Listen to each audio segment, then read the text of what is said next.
The Tom Woods Show, episode 1416.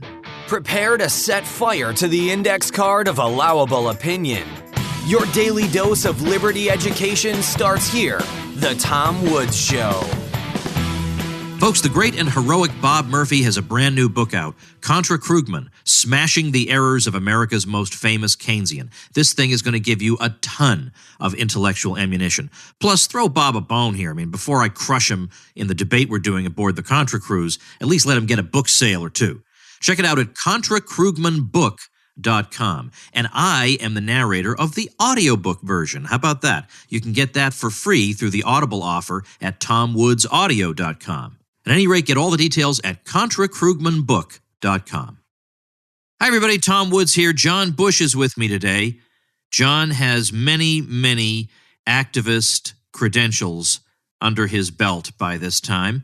I've known him for quite a while, not exactly sure how long, but he's always up to something interesting. And these days, in terms of his business, he's been involved with Kratom, and he's very much of an advocate for it. And we're going to talk about that, about what it is, what it does, what the government's attitude toward it is, what it's like selling it, and some of the challenges that you run into, the legal status, all this sort of stuff, because it's getting more and more attention, and John is one of the people for sure to talk to about it. It's going to be a very interesting conversation. John, welcome to the show.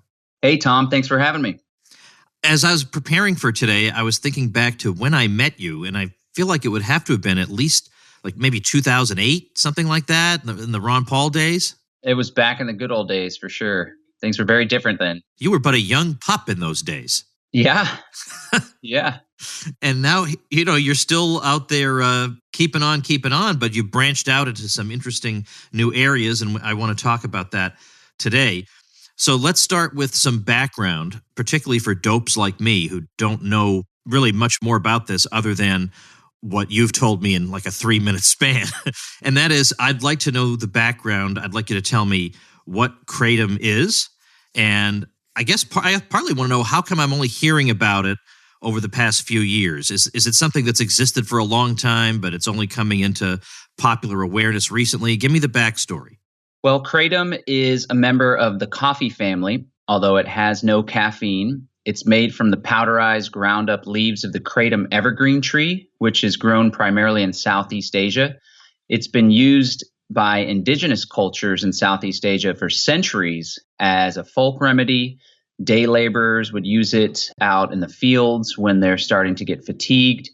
In the West, when people get off work, they sit around and drink beer together to take the edge off. In Indonesia, for example, where we import our Kratom from, they would sit around the fire drinking Kratom tea to take the edge off. It's grown in popularity in the West recently. A lot of people take it for chronic pain instead of prescription pain medicine. They feel loopy. It has a tendency to create addictions. There's a lot of people dying with this opioid epidemic. So people are finding the same pain relief with Kratom without all the negative side effects. And then other people take it for focus and energy, stress and anxiety. And a lot of people use it to overcome withdrawal symptoms so they can kick an addiction to opioids or even opiates like heroin. And you haven't heard about it because it's not on the 3x5 index card of acceptable remedies here in the West, primarily because it is competing with the pharmaceutical industry. All right, we'll get into that in a minute. I'd like to know, what's the history surrounding its legality or otherwise in the United States? Well, it has been completely unregulated, which is what I prefer as a free market guy, for quite some time in the United States. And then in 2016, the DEA tried to emergency schedule it, which was really unprecedented for something like a just powderized leaf. And that's not treated with any chemicals or anything. And they tried really hard. They had a big propaganda push, and ultimately they failed. And I believe they failed because Kratom changes so many people's lives. It gives them their lives back, that they were willing to speak out, to call their congressmen, to show up to the rallies. 50 plus Congress people and 10 U.S. senators all signed a letter to the DEA telling them to back off. And wouldn't you know it, that actually backfired in the government's face. Not only did they fail in trying to ban it and make it a federal felony, but at that time, you see massive spikes in Google search terms for Kratom, and a lot of people became familiar with it. I was selling it at the time, and a lot of the other vendors started shutting down their operations out of fear. Due to my activism for the past decade, I knew that until the DEA actually made it illegal, it was totally fair game. So we actually leaned into the Kratom sales and really expanded our business and started helping more and more people. Since then, the FDA, we found out it was actually the FDA that was trying to push the DEA to ban Kratom. They've been on a massive propaganda campaign along with the CDC, and the mainstream media is just eating it up without doing any research or objective analysis at all. So does that mean that apart from an ongoing propaganda campaign aimed at getting people to want to criminalize it or getting the states to step in, does that mean that, strictly speaking, it's still unregulated? Okay, so in 6 states, it's illegal. And it's my belief, based on some research, that when a bunch of states went after spice and K2, which is like a synthetic marijuana, chemically based, which it actually does kind of jack you up, some of these ignorant state legislators just clumped in Kratom because Kratom is often sold in head shops. And they would see the spice there, and right next to it on the rack would be Kratom. So they're like, well, this spice, there's a big spice problem, especially in homeless communities. So what's this stuff? We don't really know what it is. It's kind of weird. We might as well ban it too. So it's illegal in those 6 states. The FDA, in addition to their big propaganda campaign, they circumvented the federal government. They didn't have success at the federal level. The legislature, the Congress, I don't even think really cares about it at this point. So they went to the state governments and started trying to have it banned in more state governments. Thankfully, there's this really good organization called the American Kratom Association. They're actually countering it by pushing through the Kratom Consumer Protection Act, which actually legalizes Kratom and adds some light regulations. And again, as a free market guy, I prefer no regulation whatsoever, but it's definitely better than banning it. So now there's states like Utah and a few others where Utah had actually passed it. I think there's a couple others that have passed it, and it's being introduced all around the country. So now the tide is actually turning in the other way because the science and all the evidence just really supports that Kratom is safe and it has all sorts of positive benefits.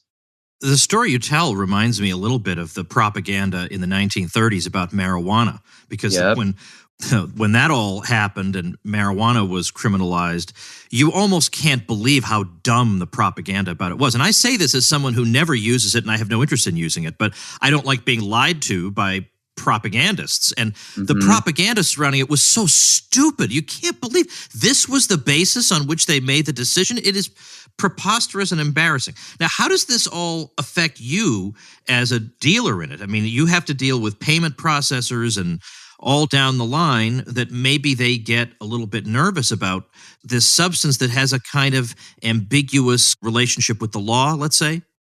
Yep, it's definitely gray. So that creates uncertainty and difficulty for entrepreneurs, as the government tends to do. The government's really bad for business. One of the hardest parts has been the credit card processing. So most people are used to using credit cards and debit cards when they make their online purchases. Well, thanks to an Obama-era program, a Department of Justice program during Obama's administration called Operation Choke Point, they said that it was to limit people's ability to launder money through like payday lenders and stuff like that, for example.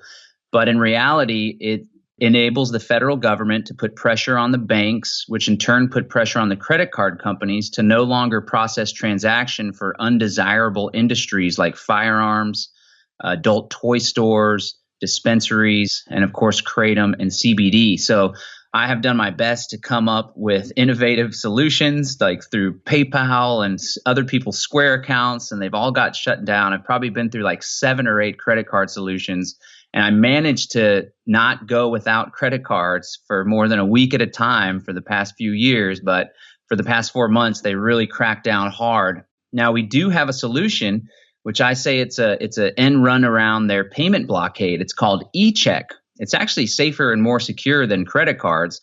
And essentially, you use your checking account and routing number, and this program called Green Money, which is the leader in the industry. They really do a lot for the cannabis industry. They essentially draw an electronic check that gets deposited into my business's checking account. And so thankfully, most people with a credit or debit card have a checking account. So we've been able to continue processing transaction. And of course, there's always cryptocurrency, which never lets you down. It's unbelievable. This must have been incredibly frustrating. This would have made me insane dealing with this. Like, it's not hard enough running a business in the first place. Yeah, it's been really hard. On top of that, Facebook constantly gives me a 7-day Facebook ban. I can't do Facebook advertisements. So it's really been a test in persistence. I'm slowly starting to get a foothold in other spaces like coaching and selling other products that aren't so gray. But the profound impact that Kratom has had on so many people's lives. I've had stories from my customers where they were taking Percocet for a decade. They were addicted to it. They weren't able to take care of their 4 grandchildren. They found themselves shaking in their bedroom. They learned about Kratom. They tried it. They were able to kick the Percocet addiction in 2 to 3 days with little to no withdrawal symptoms. And literally, it gives them their life back. So it's just a really fulfilling line of work. And I've decided as of late, rather than to just give up and throw in the cards, I'm just going to focus on innovative solutions to continue to bring this powerful plant to market. Yeah. And that itself, the business end of it, is as interesting a story as Kratom itself, because the lengths you have to go to make it available make for an important story for other entrepreneurs who are in, let's say, some of these gray areas. Are there any prospects of it just if its name being cleared, or is it just kind of has inertia more or less taken over? Well, I also sell CBD, and CBD has many of the similar problems. However, CBD is becoming more and more legitimized. For example, last year, President Trump, love him or hate him, signed the Farm Bill. And in that, they actually legitimized and legalized hemp and CBD. Here in the great state of Texas, this last session that just wrapped up a few days ago, they actually legalized hemp and CBD as well. So CBD is becoming more and more legitimized. Meanwhile, Kratom is still like the redheaded stepchild in the plant medicine industry. However, thanks to the American Kratom Association, I wouldn't have been able to say this a few months ago, they're passing that Kratom Consumer Protection Act. And I really feel like the tides are turning. And again, what we saw, the DEA came out heavy-handed and said, we are going to emergency schedule, not just Schedule 1. We're going to add a Schedule 1 that takes this long, years-long process. They said we're going to make it an emergency and rush it through. There was such a big pushback and such a grassroots base that stood up, again, because it's had such a profound impact. If Kratom becomes a federal felony, people are going to have to go back to the opioids and go back to an addiction, or they'll go back to heroin. Some people even use Kratom to get off of heroin. There's such a big sleeping giant of Kratom users out there that I feel confident that if they try to do anything federally again, they are going to fail. Can we take a quick detour and have you spend a couple minutes telling us something about CBD, and then we'll get back to our subject? Yeah, sure. So I'd like to know, just again, what the basic man on the street information that we all need to know about it is. I think I've discussed it at least once here on the show, and I know people who have used it. But I think some people don't quite get exactly what it is, and does it get you high? I mean, they have a lot of these basic FAQ kind of questions. Sure. Yeah, so CBD is part of the cannabis plant, but it comes from hemp, which doesn't have THC. So within the cannabis plant, there's a multitude of different cannabinoids. THC is one of them that most people are familiar with. It has a psychoactive effect. That's what gets you high.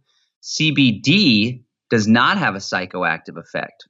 All of the cannabinoids interact with the body's endocannabinoid system, which is why it's so absurd that the government would have banned cannabis for so long, because it literally is so synergistic with our body. Our body has an endocannabinoid system. So the CB1 receptor is in our brain. That's what the THC interacts with. It gets you high. The CBD's receptor is called the CB2 receptor, and it's in your spleen. And basically, it helps the body to maintain homeostasis or balance. This is why it's so good combating inflammation. So if somebody has hurt back or achy knees, or they just got in a car accident, for example, the body is going to be working hard to send more dopamine and to deal with the pain. And so the CBD it stimulates the CB2 receptor, and it helps the body to maintain balance. It also helps with stress and anxiety when the body's out of whack. It'll help bring it back into balance to find more peace and relief, and it helps with sleep. I take it personally when I'm all wired up at night and having trouble sleeping. I'll take a dropper of CBD and it just knocks me out and I have the best sleep ever. So yeah, CBD can be taken as an oil. It can be taken in CBD candies, CBD gummies. There's even CBD flower now that looks just like normal weed buds, but it doesn't have the THC. And so for people that are concerned about cannabis, they don't want to be high. They don't want to be like reefer madness when they're at work. The CBD is a really good therapeutic remedy that doesn't have the side effects of being stoned all day. Wow. Okay. Very, very interesting. Now, how did you get into Kratom? Was it you became familiar with some people's success stories and you were intrigued? Why that in particular?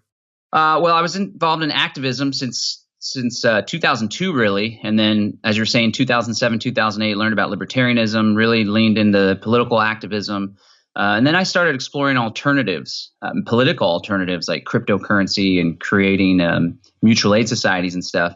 And along the way, I had a family and really got into natural health. And that became a really important aspect of my life. And I had this really bad throat infection that I was able to beat back with nebulizing colloidal silver, for example, which we also sell at our website, mybravebotanicals.com. And running Brave New Books, this underground bookstore here in Austin, Texas, we sold health products and somebody brought along Kratom. So we carried it on the store shelves. I researched it a little bit. I was familiar with it. And then when I started taking it for myself, I just had some really profound effects. There was one instance we were going around the country in our converted school bus promoting Bitcoin early on. We would do these Bitcoin only road trips. And I had so many obligations. We had sponsors, so I had to do podcasts and interviews and write blog posts, and I had to drive the bus for extended hours at a time to get to our next meetup. And I had our 2 children that were traveling with us as well. And I was extremely overwhelmed, so anxious to the point that I had some chest tightness, which is very rare. It's only happened to me a few times, but I felt I had so many obligations, so many things I had to do. I had to pay bills back at home. I was behind on my podcast. I was worried that our sponsors were going to freak out. And so I'm having this chest tightness while I'm driving the bus. I decide to pull over. Hey, I have some Kratom in the back. Let me go ahead and try that. I just had a teaspoon of it, drank it with some water, and literally within 10 to 15 minutes, the chest tightness completely went away. And on top of that, my perspective changed. I had this like scarcity mindset. I was worried. I was concerned. I was stressed out. And I completely changed the way I was thinking about the situation to everybody understands we're doing really good work promoting Bitcoin. It's okay if the podcast is a couple days behind. We got to get to our next stop. I was just completely relieved. And it was at that point that I realized like, wow, this is something special. Before I would just kind of take it for a little bit of stress, maybe even take it recreationally because it just makes you feel a little good. But that was the point where I really saw the profound effect on me personally and decided to lean into it and help other people find it. Folks, just a quick break. You may have seen years ago somebody digging out an old Radio Shack ad, and it's got 15 products on it, and you realize that today we can do all 15 of those things on our smartphones. Well, likewise, you can find courses on virtually anything you'd want to learn to advance your career or to build a side hustle or just to help you develop a hobby further in just one place, and that's Skillshare. For heaven's sake, it's a miracle that you get access to 28,000 classes in design, business, creative writing, social media marketing, anything you can think of that you can consume in your leisure time. Not too long ago, I featured 2 of my own daughters in promotions for Skillshare because they've used it and they love it. Well, you can join the millions of people already learning on Skillshare today with a special offer just for my listeners. You get 2 months of Skillshare for free. They're offering my listeners 2 months of access to those 28,000 classes for free. So to sign up for that, go to Skillshare.com/woodsfree. That's Skillshare.com/woodsfree to start your 2 months now. That's Skillshare.com/woodsfree. I'm curious, as listeners will probably already know, I'm always curious about the business end of things. And you've got particular challenges, as you've said, and you've come up with clever ways to address and overcome those challenges. But what impresses me equally is that you have built up a very nice way of acquiring new people, bringing new people in to your orbit so that they'll hear from you, they'll buy from you, and you have a landing page or a one-page website that we should direct people to. So tell us about how this whole thing works. I'll let you say it. Sure. Yeah. The URL is freeounceofkratom.com. Freeounceofkratom.com. And what I tell people is I believe in Kratom so much that I want to give it away for free for people to try. So all you have to do is pay $5 for shipping and handling, and I will send you a free ounce of Green Maeng Da, our most powerful, most popular strain, to try. And if you take it every day, it'll last you about 2 to 3 weeks. If you take it every other day, it'll last a month or longer. And the idea is, I learned this from Russell Brunson, who's the ClickFunnels guy. And the idea is, in order to acquire more customers, rather than paying for advertising, you can acquire customers for free by simply giving something away for free.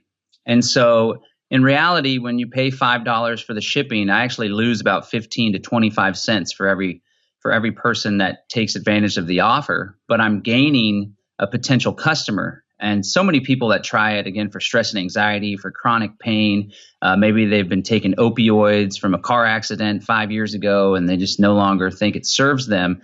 So many people have such a big impact that I know I'm going to get repeat customers for this. On top of that, once the person adds the free ounce to cart, they're presented with an upsell offer, a one-time offer where they get 4 of our other strains to try. So it's like, go ahead and try every single offering that we have for 50% off.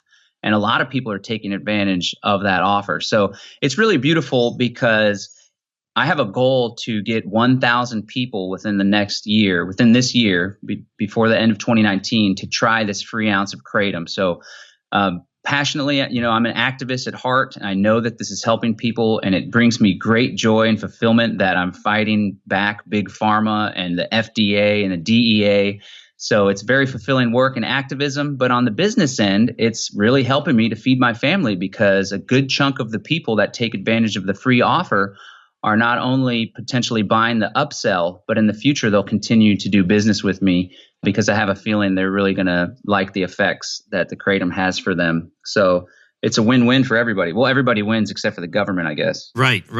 I'm glad it works out for you, because I have to say, even though you know in the back of your mind that some people buy the upsell, and also its long-term customer value could be substantial if the person starts buying the product, even so, there's still that little bit of anxiety about, I'm losing a little bit of money every time I do this. So it's nice to see on the other side of things that it all works out after all. It all works out. Because I've done some of this sort of free stuff. I'll give you this for free. But once you get the free thing, you're going to get follow-up offers. Mm-hmm. So I'm glad to give you that free thing, because the follow-up offers are irresistible. You'd be crazy not to get them. And so it all kind of works out. But my free stuff's all digital. I don't have to ship anything out. I don't have to worry about I'm going to lose money, whatever. But I feel like you've tested it to the point where this works. This funnel works. And it's a smart, I like Russell Brunson. That's a smart strategy. Yeah, and I'm super excited that's working. And again, for entrepreneurs, one strategy is like, if you have a feeling something could work, just give it a try and see what the results are. If it ends up not working, then pull back. If it ends up that it does work, then you lean into it. Or maybe it works a little bit and you can kind of change the copy on your landing page, or maybe it's the upsell that isn't working, or whatever it is that's bringing people to the landing page needs to be tweaked a little bit. But so far, I just started doing it a month ago or so, and the numbers don't lie. The upsell alone is paying for the cost of bringing the new customers in. And as time goes on, those new customers are going to become repeat customers. And I think it's really going to help a lot. Yeah. And it doesn't hurt, by the way, to deal in a product that people regularly want to replenish. You're not selling a broom that's going to last them 20 years. There's over and over and over. People need the thing. Now, first of all, freeounceofkratom.com. Just make sure everybody knows Kratom, Kratom. So freeounceofkratom.com. So now I'm kind of curious about I have a question that combines both of these aspects, the libertarian aspect and the business aspect. So once Facebook gets cold feet or starts giving you a problem about ads or whatever, and apparently you even got banned for promoting Kratom sales on Facebook, I guess a temporary ban, that obviously throws a monkey wrench into the works when it comes to promoting knowledge of the product. So what alternatives were available to you that you could seize?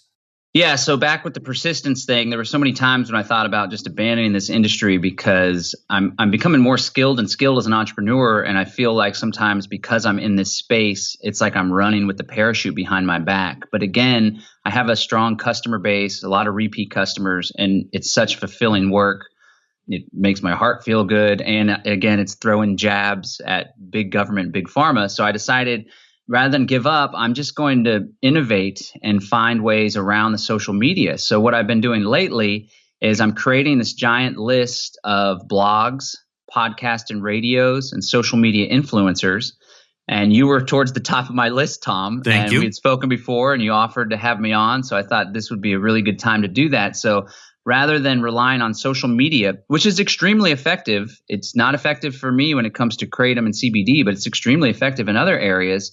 I'm going to go straight to my audience. And I'm going to start with an audience that may already be familiar with me or an audience that will resonate with my message, being a libertarian anti-government audience, right? This is the plant remedy that the government doesn't want you to try. So there's some appeal there.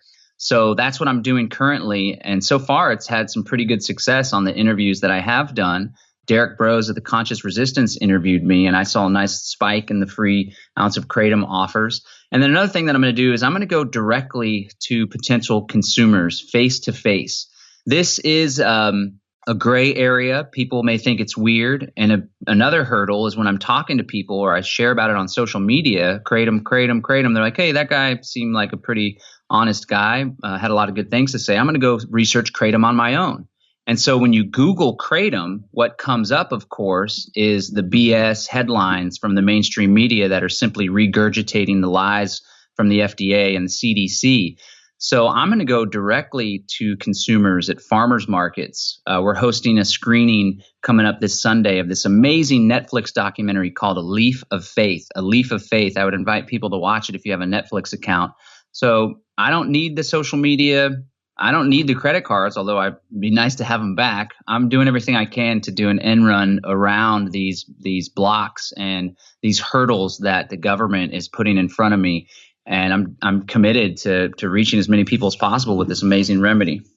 You've mentioned the FDA a number of times. Are there any legitimate concerns with Kratom? Is there anything? I mean, because it's okay for it to be really great for a lot of people, but there's a chance that a few people could have problems with it. But are there any such things? Is there anything about the case against it for which there is just even an ounce of truth, let's say?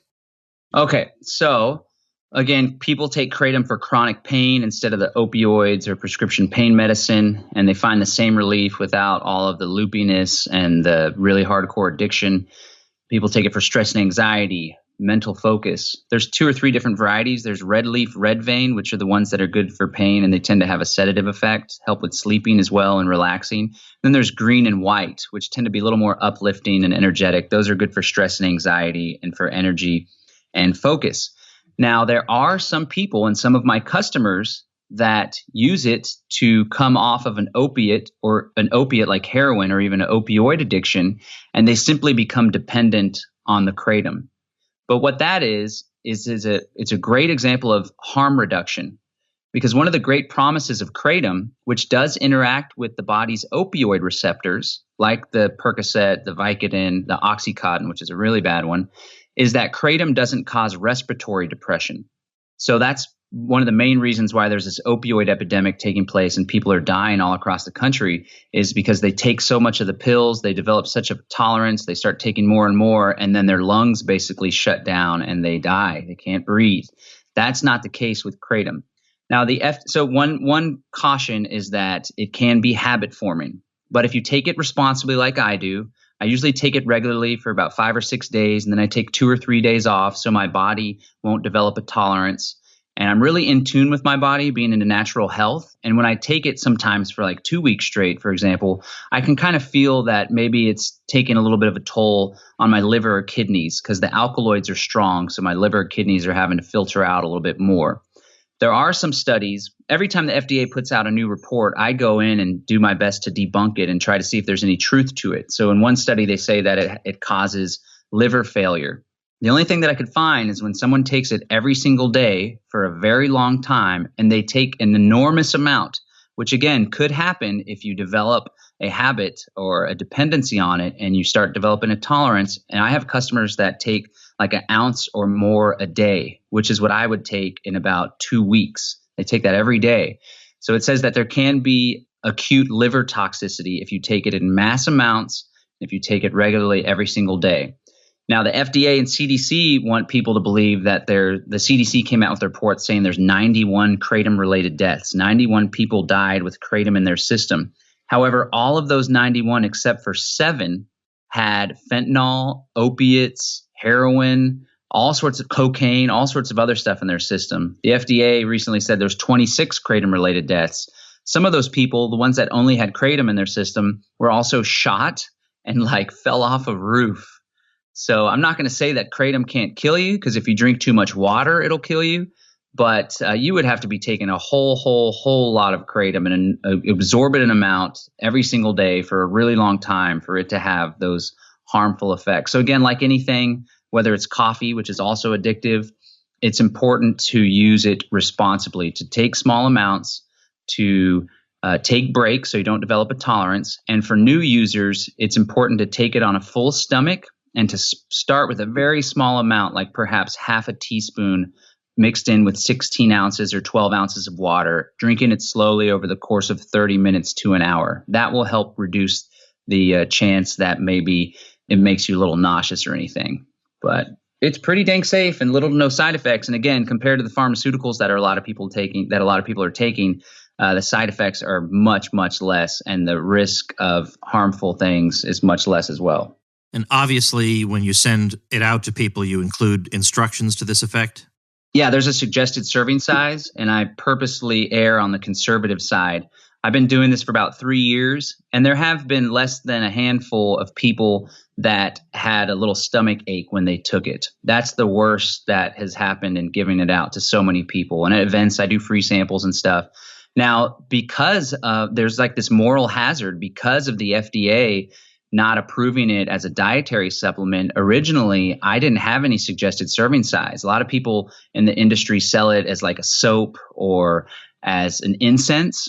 But I realized like, okay, somebody could get a free ounce of kratom and take like 2 big tablespoons, for example, and that doesn't feel right to me. So I don't know if I'm putting myself a little bit more risk putting the suggested serving size, but at the end of the day, I went with what I felt was right in my gut. And it's the right thing to do to give someone a suggested serving size, regardless of what the government thinks. So there's a suggested serving size. And again, start with half a teaspoon on a full stomach and you should be fine. Again, I'm not a doctor, but err on the side of caution and start small just to see how it reacts with you. Well, folks, if you're interested in this, the website is freeounceofkratom.com. I have no background in any of this, so, of course, obviously all of you should do your due diligence. But what I can say is I've known John for a very long time, and I've always known him to be honest and reliable and a good guy. So if you have an opportunity to work with him or be a customer of his, it's not going to be a bad experience, I can assure you. Any parting words, John? No, I appreciate all you're doing to spread the word, and really excited that you've been helping people with entrepreneurship and business. I have 2 kiddos, and there's a lot going on in my family right now. So entrepreneurship has been a really important part of me basically taking control of my life. There's political freedom, and then there's financial freedom. And I'm on a quest to gain some financial freedom so I can give my children the best life possible. So I want to thank you for sharing all these strategies and emails and stuff that you're doing, Tom. I think it's really good work. I appreciate that, John. Thanks. And I've been really glad to see that you've been acting on this and to the point where I love the fact that you know who Russell Brunson is. Like, that's great. You're doing just the right thing. And I hope your success just explodes. So thanks so much. Thanks, Tom. All right, folks, definitely check out John Bush. And also, he did say some nice things about me and helping people start little side businesses and whatever. And one source I do recommend for that is still the ebook I wrote on the subject called 5 Paths to an Online Income. You can get that for free over at pathstoincome.com. So go pick that up, and I'll see you tomorrow. Become a smarter libertarian in just 30 minutes a day. Visit TomWoods.com to subscribe to the show for free, and we'll see you next time. Like the sound of The Tom Woods Show? My audio production is provided by Podsworth Media. Check them out at podsworth.com.